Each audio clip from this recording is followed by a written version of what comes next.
Hello everyone, I'm Mr. Edgard. If you're looking for something that will make your heart race and a chill run down your spine, then you've come to the right place. Get ready for 3 creepy stories that will leave you in fear. So, sit back, get comfortable, and let the darkness consume you. Something was watching us. The story of what happened began in 2009, a year my family would never forget. Back then, we were a large family. My grandmother, with her 7 children, had built a rapidly growing dynasty. Each of her children had at least 2 kids, except for my aunt, who never had children, and my mother, who only had me. In total, we were 11 grandchildren. Every year, during the holidays, it was our tradition to gather and travel as a family. But the year 2009 would be different. My uncle Alejandro, a man with an adventurous spirit, had bought a farm in a rural area with a warm and temperate climate. The farm seemed like something out of a dream. A white house on top of a small hill, with 2 floors and balconies in every room, from which you could see the entire valley. At the bottom of the hill, there was a large parking area, and a little further away, a big, lonely 1-story house hidden among trees. The landscape was so beautiful that sometimes we felt as if we were in another world, one where time stood still. But what impressed me the most were the sounds. The whisper of the wind through the trees, the singing of geese and ducks in the small lake, the distant neighing of the horses. It was a place that, although seemingly perfect, had something in its stillness that I couldn't quite understand. Something I couldn't name, just like when a child feels fear but can't explain why. It's just instinct. My uncle Alejandro invited us to spend a few days at the farm. We were all excited. My cousins and I played and laughed nonstop. We swam in the pool, explored every corner of the property, and the fresh morning air was the perfect refuge for our endless games. Everything seemed idyllic, almost unreal. But after those days of fun, we had to return to the city. The children had to go back to school, and the adults to their jobs. My uncle, due to his commitments, couldn't be there all the time, so he decided to hire someone to take care of the farm and the animals in his absence. Mr. Ramon, a sturdy man with a deep voice, arrived with his wife, a woman with an expressionless face, and their 2 children, Esteban and Sarah. Esteban, a boy of about 9 or 10 years old, had a sad look in his eyes, as if childhood laughter had slipped away from him too quickly. Sarah, his sister, was a mystery. Though she was about our age, her behavior was more like that of someone much older, quiet, distant, lost in thoughts we couldn't understand. Mr. Ramon's family stayed at the farm whenever my uncle wasn't there. But when we or other guests arrived, they moved to a set of rooms my uncle had built especially for them, a place separate from the main house. Even so, we shared the kitchen and the rest of the farm, and although it was sometimes difficult to ignore the fleeting glances or the awkward silence of Mr. Ramon's wife, the adults acted kindly, as if everything was fine. For us children, it seemed like the perfect situation. So much freedom, so much space to play and explore. During that year's holiday season, when the whole family gathered at the farm again, we ran excitedly toward the pool, laughing and chatting. We invited Mr. Ramon's children to join us, but their response was less enthusiastic than we expected. Esteban was shy, but his eyes sparkled with the curiosity of someone who wanted to belong but couldn't. Sarah, on the other hand, she always seemed miles away, as if her body was at the farm, but her mind was elsewhere, in another time. Most of the day, we saw her sitting alone in a quiet corner or staring at the horizon. What unsettled me the most was the relationship between Sarah and her mother. The woman was always cold and distant with us children. Never a smile, never an invitation to play. Her attitude was entirely different when she interacted with the adults. Then she became a charming, warm woman who made everyone laugh. But in the presence of children, her face would turn blank, as if she didn't know how to interact with us. It wasn't just my imagination. My mother and my aunts noticed it too, though they never spoke about it openly. Night came quickly, as it often does in remote places, where the sun sets without a trace. We were exhausted, gathering in our rooms to sleep, while the adults stayed outside on the terrace, surrounded by the murmurs of the night. They laughed, shared cold beers and snacks, but something in the air, something in the stillness of the farm, made me uneasy. I, gripped by an inexplicable curiosity, got out of bed without knowing exactly why. I just felt an urgent need to get closer, to hear more. Maybe I wanted to ask my mother for something, but as I approached the balcony, something in the air made me stop. Instead of stepping forward, I stayed hidden in the shadows, unnoticed. That was when I heard the conversation. Mr. Ramon, with his deep voice, was talking to my uncle Alejandro and the other adults. Something in his words made my skin crawl. Apparently, before our arrival, the farm had been rented out to a parish or a center that organized spiritual retreats. During one of these retreats, a group of nuns and young novices, women preparing to enter the convent, had arrived, hoping to find peace and tranquility in that remote setting. But things hadn't gone as expected. Mr. Ramon recounted that the nuns hadn't even spent a single night at the farm. Just hours after arriving, they began packing their belongings in a hurry, their desperation palpable. They rushed to the entrance and, between nervous whispers and hurried prayers, demanded to leave immediately. Mr. Ramon, surprised, tried to stop them. He explained that the road to town was long and that he couldn't drive them, as his truck wasn't available at the time. But the women, visibly terrified, refused to stay another minute in that place. They called someone, though Mr. Ramon never knew who. The only thing he remembered was that, after hours of waiting, a young man arrived in a truck, the kind used to transport crops or livestock. The nuns climbed into the vehicle as if the ground beneath them was burning, afraid to touch any part of that land. At that moment, the Mother Superior approached Mr. Ramon and, before getting into the truck, told him something that left him paralyzed. "Leave this place. Your family is being watched." The weight of those words left Mr. Ramon speechless. He had never noticed anything strange in his family, though his eyes had been clouded by the routine of tending the farm, and no one in the family had mentioned anything unusual. But that warning from the Mother Superior kept echoing in his mind. Something didn't add up. And later, when our family arrived, things began happening that he could no longer ignore. My mother and my uncle's wife, Estrella, had noticed something strange about Mrs. Ramon's behavior and her daughter, Sarah. The way she looked at us children, that coldness, that detachment, and how Sarah always seemed absent, as if she lived in another world. It made them uneasy, and they decided to speak to Mr. Ramon, to share their concerns. That was when he started to remember, to connect the dots, and realize that something deeper, something darker, was happening at the farm, something hidden until that moment. Then I heard Mr. Ramon ask the adults about some crosses. Crosses? What crosses? His face was tense with worry. He described finding crosses in different parts of the farm, some buried, others partially visible, as if they had been deliberately hidden, in places we had never noticed before. Near the fountain, between the two houses, behind the hilltop house, among the trees, by the Geese's lake, near the horse stable, even by the main entrance. Who had put them there? And why? A heavy silence settled over the night, as if something unseen was lurking in the shadows. Then, in a low, almost whispering voice, Mr. Ramon asked my uncle Alejandro, "Has anyone else been here when we weren't? Has someone entered without us knowing?" My uncle, with a furrowed brow, shook his head, but there was a spark of doubt in his eyes. He didn't know how to respond because he, too, had noticed something strange. It wasn't just the presence of the crosses, but something in the air. Something intangible and invisible, yet everyone could feel it. It was my mother who finally broke the silence, looking at Mr. Ramon with a serious, almost sorrowful expression. "That's not normal. We haven't placed crosses on the farm, and we hadn't seen them before. And now, suddenly, they appear. What's going on here?" But there were no answers. No one knew what to think. We only knew that something was out of place, something we couldn't comprehend. The next day, I was no longer myself. I couldn't behave normally after that conversation. My eyes wandered everywhere. I needed to confirm the presence of the crosses. I managed to find the ones in the garden, the one among the trees near the lake, and the one behind the main house.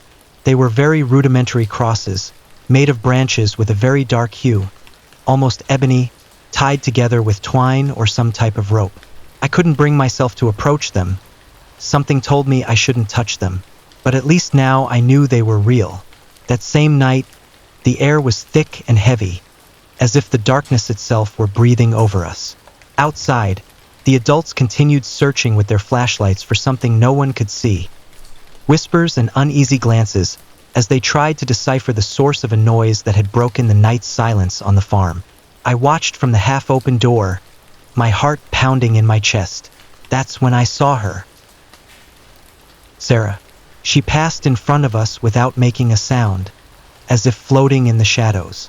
Her dark hair was tied in a braid. I could see that her gaze was fixed on a point beyond, a destination invisible to everyone except her. She walked with unsettling confidence, without hesitation, without even glancing at us. "Why is she going to the lake?" My little cousin Andres whispered, his voice trembling. I didn't know how to answer. It didn't make sense. It was too late. The night was dense. The farm was immersed in almost complete darkness. And yet, Sarah walked as if she knew every inch of the ground beneath her feet, as if something were guiding her. My eyes instinctively turned to Mr. Ramon's wife. She remained standing at the doorway, holding her flashlight unlit in her hands. She made no move to stop her daughter. She didn't call out to her, didn't try to follow her. She just stood there, motionless. And the most terrifying thing was her expression. There was no fear in her eyes, no concern, only resignation. A chill ran down my spine. My body urged me to act, to call her name, to run after her. But something I couldn't explain, kept me anchored to the ground, as if interfering would be a mistake. "I'm going to tell my mom," I whispered, and without waiting for an answer, I ran upstairs. My mother was lying down, but when I told her what I had seen, her expression changed immediately. She got up and said she would go tell Mr. Ramon. I clung to her arm as I followed her, but I never knew if she actually did. The next morning, breakfast at the farm took place in tense silence. Amid the clinking of cutlery and the aroma of freshly brewed coffee, I heard something that made me shudder. Someone would come to take care of the crosses. My uncle Alejandro said it with firm resolve, as if it were the only possible solution. His wife, Estrella, looked at him with reproach and concern. My mother and my aunt simply averted their gazes and continued eating, avoiding the topic. I, on the other hand, felt immense helplessness. It seemed like I was the only child who couldn't ignore what was happening on the farm. My little cousins remained silent, avoiding any contact with Ramon's family. And Sarah, I never saw her again. Her absence also unsettled my mother, who asked Ramon's wife about her daughter. The woman responded with a kind, serene smile. "She's sick, but she's recovering." As she spoke, she took my mother's hands in hers with a tenderness that made no sense. She seemed so genuine, so empathetic, but when I looked closely, I knew she was lying. The truth wasn't in her smile. It was in her eyes. You always have to look at people's eyes. That's where their real thoughts hide. The next day, we left the farm and went to the town. We needed a distraction to get away from that suffocating atmosphere. We walked through the plaza, visited the church, and bought some traditional pastries. For the first time in days, everything seemed fine. But when we returned, night had already fallen over the farm, and the first thing we noticed was the light on in the house on the plain. "Ramon and his family left this morning for his parents' house," my uncle Alejandro said, frowning. "No one should be here." We stopped in front of the house, staring at that single illuminated window in the darkness. "Ramon must have forgotten to turn off the light," he tried to reassure us. Without hesitation, he walked towards the house, determined to check that everything was in order. My Aunt Carla, for some reason, took out her camera and snapped a picture of the scene. Minutes passed before my uncle returned. "There's nothing strange, just a light left on," he said naturally, as if there was nothing to worry about. But my aunt didn't reply. She was staring at her camera screen, her expression turning to pure horror. "Oh my God!" my mother whispered, covering her mouth with a hand. I moved closer, trying to see what they were looking at. In the photo, in the lit window, there was a clear silhouette of a man, or something resembling a man. He was sitting sideways, his profile barely outlined by the light. But the most disturbing thing was his abdomen. It protruded unnaturally, swollen or deformed. Silence fell over us. My uncle Alejandro checked the image and shook his head. There was no one there. I went in, I checked every room. There was no one. But the image didn't lie. Fear took hold of the adults. They grabbed our hands and hurried us into the main house. That night, no one slept alone. They pulled mattresses onto the floor, brought blankets and pillows, and we all stayed in the same room, with the lights on and the adults keeping watch. No one mentioned the photo. No one spoke of the shadow in the window, and I don't know why we simply didn't leave that very night.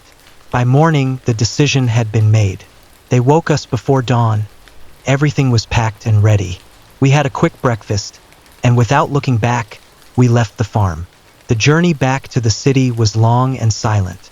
But once home, everything seemed to return to normal, or so we thought. A few days later, my Aunt Carla was reviewing the photos she had taken during the trip. She connected her camera to the TV to project them. Only she, my mother, and I were in the room watching the screen. The first images were normal. Us playing, exploring, laughing at the farm. But then, something changed. Spots appeared in the photos. Circles. Some dark, others whitish, like shadows floating in the air. At first, we thought it was a camera glitch. But as we kept looking, the spots became clearer. If you stopped and looked closely, if you got close enough, you could see human features in them. Eyes, mouths open in anguish.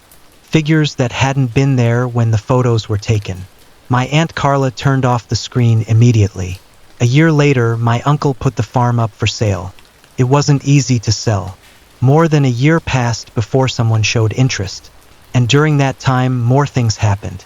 But that's another story. The truth is, we never found out what really happened.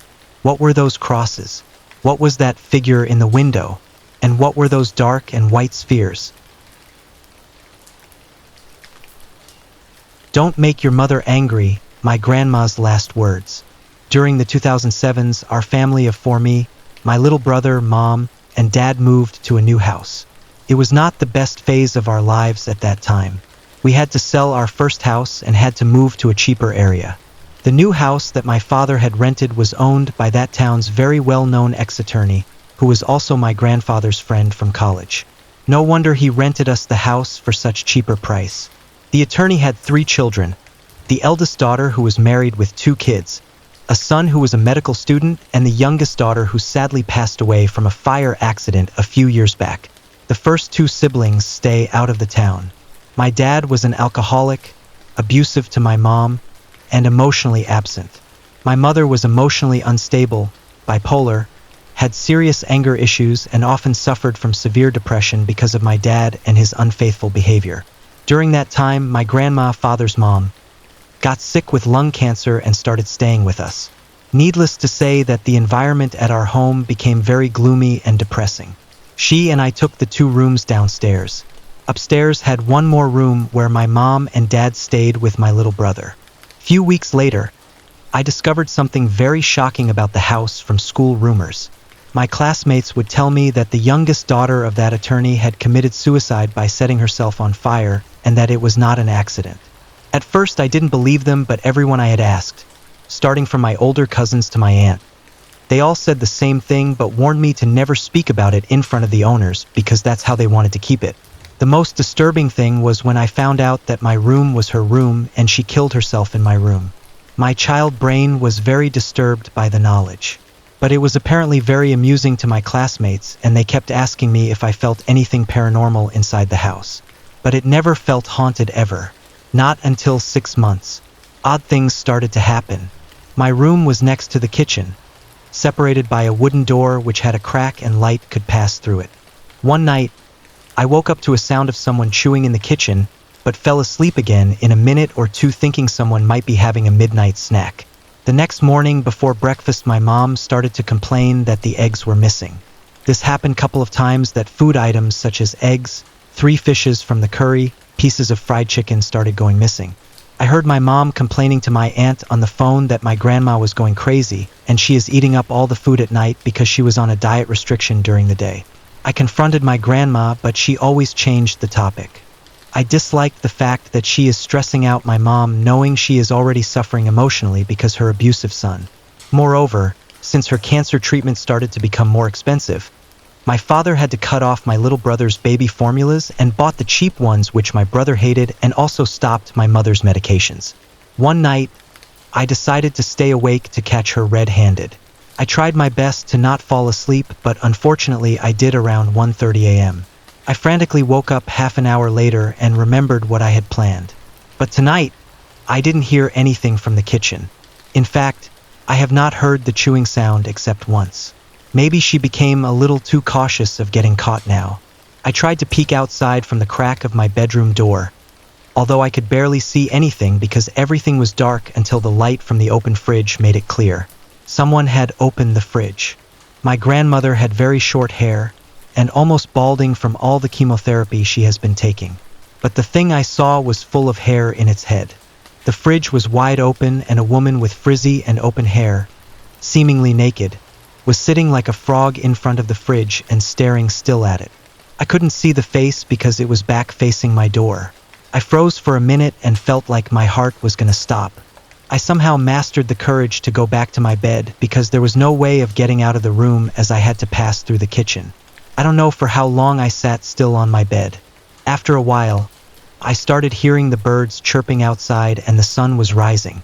I heard the front doorbell ring, and it was my dad, and he was drunk as usual. I checked the clock. It was 4:45 a.m.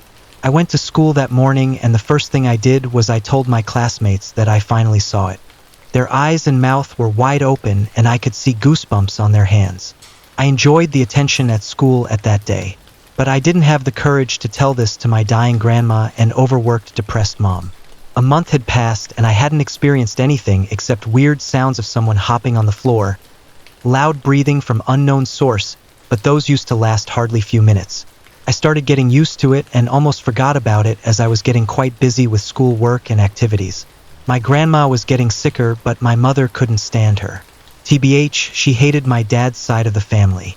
I was getting kind of annoyed with my mother and her frequent bickering against my grandma. My dad started becoming even more absent. He just threw money at us and left the house every now and then and won't show up for a day or two. My mother was getting unstable each day, and her anger issues started getting severe. She would stomp all over the house, slam doors and utensils all over. It was getting very uncomfortable staying with her, and I didn't feel safe. I tried speaking to my aunt, and she said she would visit us soon and start her medications again. Until then, I should keep an eye on my small brother. All these things made me forget about the paranormal activities at the house. That night, I fell asleep very quickly after a long day at school. I was woken up yet again in the middle of the night by something falling on the kitchen floor like a spoon or a knife. I felt the same nervousness as the first day, but I didn't see anyone in the kitchen as I peeked through my door. I was too sleepy to be bothered, so I came back to my bed and fell asleep again. The piece of sleep didn't last long. I woke up again with a feeling that someone was right at the door. I went to peek again, but no one was there, until something inside my head told me to peek down through the crack of the door. There it was, the same figure, frizzy open hair, sitting like a frog, seemingly naked, but this time it was not sitting in front of the fridge. It was very close to my bedroom door and back facing it. I tried to scream at the top of my lungs, but it felt like I had lost my vocal cords.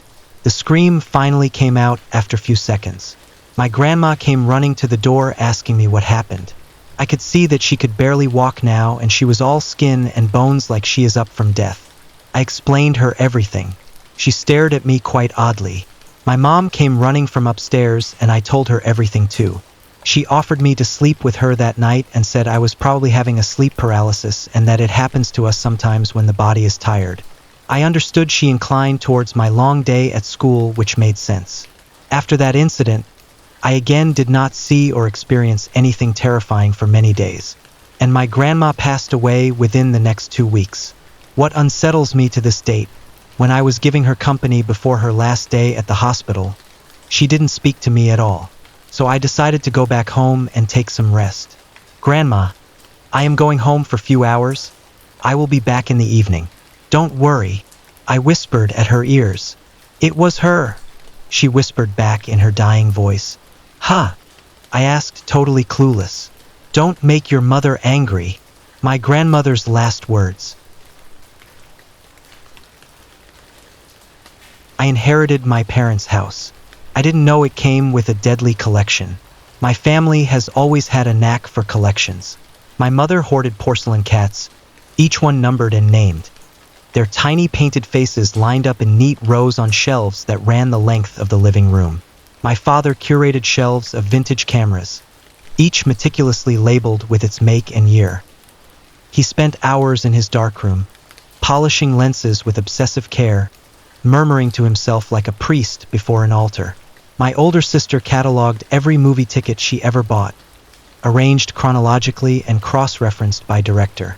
Even as a teenager, she carried a battered ledger everywhere, making careful notations about runtime, cast, and box office performance.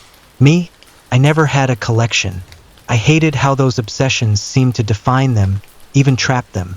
My mother once missed my school play because she was chasing a rare ceramic kitten 2 towns over. My father often missed dinner, hunched over a tripod or bent under the red glow of his darkroom light. My sister, when she wasn't buried in her ticket stubs, seemed more invested in preserving the past than living in the present. Their collections weren't just hobbies, they were identities, consuming and isolating them. When my mother passed last year, the family house, a sprawling Victorian with gingerbread trim and a wild, overgrown garden, became mine. My father had died years ago, and my sister had moved overseas, leaving me the sole heir to their legacy. It wasn't just the house, it was the collections. I didn't want the responsibility, but there was no avoiding it. I spent weeks cleaning, sorting, cataloging. The house felt alive, as though it had been waiting for someone to pay attention to it. Every creak of the floorboards, every groan of the old pipes. It all seemed deliberate, like the house was breathing along with me. The porcelain cats stared down at me from their shelves, their unblinking eyes tracking my every move. My father's cameras sat in neat rows, their lenses catching and reflecting the faintest light, giving the impression they were watching. There was one part of the house I avoided, the dining room cabinet. It had always been locked, and as a kid, I assumed it held the good china, the kind reserved for guests we never had. But as I sifted through the clutter, I found a key taped to the underside of a dining chair. My curiosity got the better of me. The cabinet didn't hold plates. It held jars, dozens of glass jars, each meticulously labeled in neat, familiar handwriting. My mother's handwriting, the same looping script that adorned every porcelain cat's base. Each jar was filled with a fine, grayish dust that shimmered faintly when it caught the light. I picked one up at random. The name on the label didn't ring a bell. At first, I assumed it was another of my mother's peculiar collections, a relic of her obsessive tendencies. But something about the jars unsettled me. I couldn't quite explain it, but the weight of the jar in my hand felt wrong, as though it were heavier than it should have been for its size. That night, I dreamed of my mother.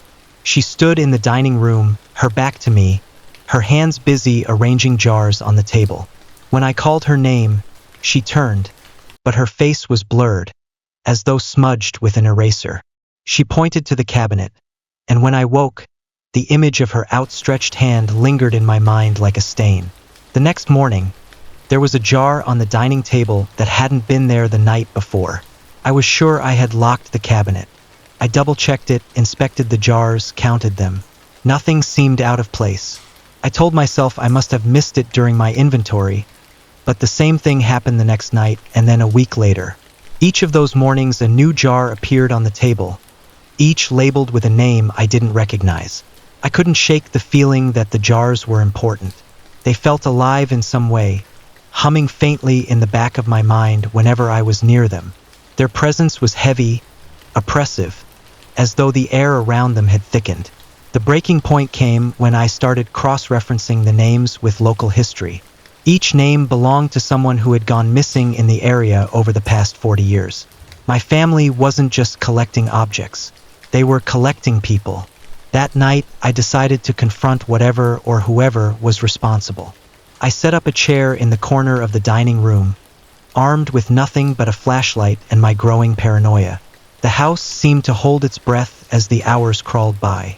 The faintest sounds, floorboards settling, the hum of the refrigerator, felt amplified, each one setting my nerves on edge. At 3:15 a.m., the air turned cold. My breath fogged in front of me, and a faint smell of acrid smoke and mold wafted through the room. Then he appeared. The man stepped out from the shadows, impossibly tall, his disintegrating burgundy suit clinging to his skeletal frame. His face was pale, waxy, as though it had been sculpted from candle wax and left too close to a flame. His eyes glinted like polished obsidian, bottomless and unreadable. He moved with a deliberate grace, placing a jar on the table with a kind of reverence. "You're not supposed to watch," he said, his voice smooth and unhurried, like the creak of a slowly opening door. I gripped the flashlight tighter. "Who are you?" He smiled faintly, a smile that didn't reach his eyes. "The collector, of course." "What are you collecting?" I asked, though I already knew the answer. He didn't respond. Instead, he pointed to the cabinet. "Keep them safe," he said. Then he was gone, melting back into the shadows as though he had never been there at all. In the days that followed, I tried to leave. I packed my bags, tried to call my sister, even attempted to list the house online. But every attempt was thwarted. The car wouldn't start. The phone wouldn't dial. Emails failed to send. Local realtors refused to even look at the property. The house had trapped me. The jars kept appearing, and the names grew familiar. A neighbor, the clerk from the grocery store, a childhood friend I hadn't seen in years. Each one a silent accusation, a reminder of how small and interconnected my world had become. I wanted to hate the jars, to smash them and scatter their dust, free the souls they held. But something stopped me. The jars felt sacred, important, as though destroying them would unravel something far greater than I could comprehend. Then I found the 2 jars hidden at the very back of the cabinet. 2 jars. My parents' names. The sight of them shattered something inside me. Their collections, their obsessions, they hadn't been harmless quirks. They had been symptoms of something darker, something that had consumed them completely. This morning, I found a new jar on the table. It didn't have a name, just a blank label and a pen beside it. "I think it's my turn,"